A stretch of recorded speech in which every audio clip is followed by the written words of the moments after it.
কি ব্যাপার? ওইদিকে কোথায় যাচ্ছো? বাড়ি তো এদিকে। কি বলো বাড়ি ওদিকে মানে? কি ভাবছো তুমি? 5 বছর পর বিদেশ থেকে আইসি দেখা নিজের বাড়ির ঠিকানা ভুলে যাবো নাকি? এই তো 2 মিনিট হাঁটলেই আমাদের বাড়ি। আরে ওই রাস্তায় তো তোমাগো বাড়ি। আরে তোমাগো বাড়ির কথা কে বলছে? আমি তো আমাগো বাড়ির কথা বলছি। শোনো, 5 বছর পর তুমি বিদেশ থেকে আইছো, এখন আমাগো বাড়িতে যাবা, 4-5 দিন বেড়াবা, ভালো মন্দ খাওয়া দাওয়া করবা, তারপর তুমি তোমাগো বাড়িতে যাবা। এটা তুমি কেমন কথা কইলা? 5 বছর পর বিদেশ থেকে আইছি। 5 বছর পর বিদেশ থেকে আইসা আমি কি শ্বশুর বাড়ি যাবো নাকি? গ্রামের মানুষ কি বলবো? আর কে কি কইলো ওটা বড় বিষয় না। আগে বাড়িতে যাবো, আব্বা আম্মারে সালাম করবো, একটু জড়ায়ে ধরবো, তারপর মনটা শান্তি হইব। চলো চলো, আমি আম্মারে আগেই ফোন দিয়ে রাখছি, ভালো মন্দ রান্না করতে কইছি। কতদিন মা রাতে রান্না খাই না। চলো চলো, দুপুর পার হয়ে যাইতেছে, তাড়াতাড়ি চলো, আব্বা আম্মা তো আমার লিগে অপেক্ষা করতেছে। সূর্য, তোমার কি মাথা ঠিক আছে নাকি তুমি পাগল হয়ে গেছো? কি কইতেছো এসব আবল তাবল? তুমি 5 বছর পর বিদেশ থেকে বাংলাদেশে আসবা শুই না আমার আব্বা আম্মা কত খুশি হয়েছে তুমি জানো? তুমি যা যা খাইতে পছন্দ করো তোমার পছন্দ মতো বাজার করছে, আমার আব্বা আম্মা তোমার জন্য সবকিছু রান্না করছে। আর তুমি কি কইতেছো? তুমি আমাগো বাড়িতে না যাইয়া তুমি আগে তোমাগো বাড়িতে যাবা, তাই না? চলো চলো, শোনো, আগে আমাগো বাড়িতে যাবা, 4-5 দিন থাকবা, ভালো মন্দ খাওয়া দাওয়া করবা, তারপর তোমাগো বাড়িতে যাওয়া যাবে।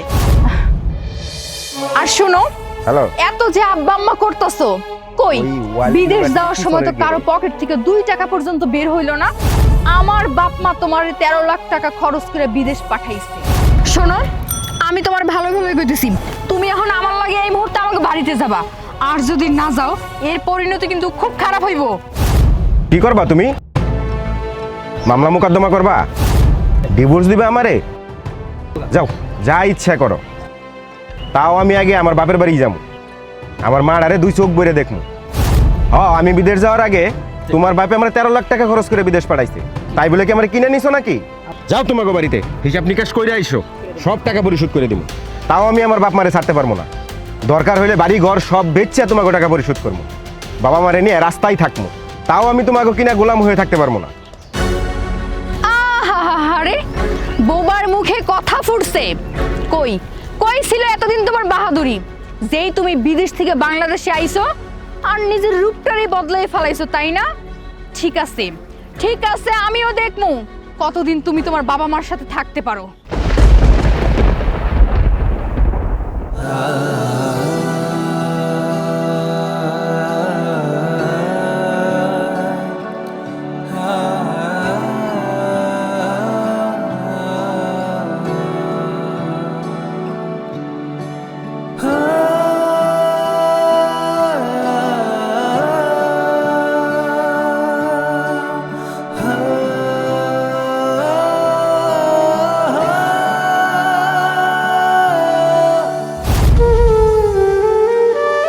কিরে বন্ধু, কেমন আছস? আসি রে। তোর মন খারাপ কেন? 5 বছর পর বিদেশ থেকে আসছস, তোর তো এখন হাসি খুশি থাকার দরকার। আর ভাবি কই, তুই একলা কেন?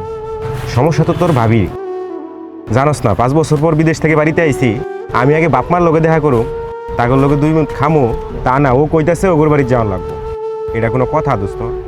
5 বছর বিদেশ করে বাড়িতে ফিরছি, কখন যদি নিজের বাড়িতে না যায় শ্বশুর বাড়িতে যাই, মানুষ কি মনে করবো? মানুষের কথা নয় বাদই দিলাম, আমারও তো একটা সকাল আদা আছে, বাপ মা, জন্মদাতা, পিতা মাতা, তাগরে আগে না দেখে আমি কেমন করে শ্বশুর বাড়ি যাই? এটা লই তোর ভাবির লোকে ঝগড়া। এই তো মুচর থেকে তোর ভাবি রাগ করে চলে গেছে। থাক দোস্ত, মন খারাপ করিস না। আমি আগে কইছিলাম এই মাইয়ারে বিয়ে করিস না, ওর পরিবার তেমন একটা ভালো না, ওর বাপে ঘরে সুদের ব্যবসা, আর ও আর কত ভালো হইব। আর তুই যদি শ্বশুরবাড়ির টাকা নিয়ে বিদেশে গেছস, তারা তো 2 কথা বলবে। শোন, এক কাজ কর, তুই বাড়িতে যা, বাপমার লগে দেখা কর, আগে দুপুরে এক লগে খা, তারপর যায় ভাবিরে নিয়ে আয়, না হলে বড় একটা ক্ষতি হয়ে যাবো তোর। তুই থাক রে বন্ধু, আমি গেলাম। ঠিক আছে, যা তাহলে।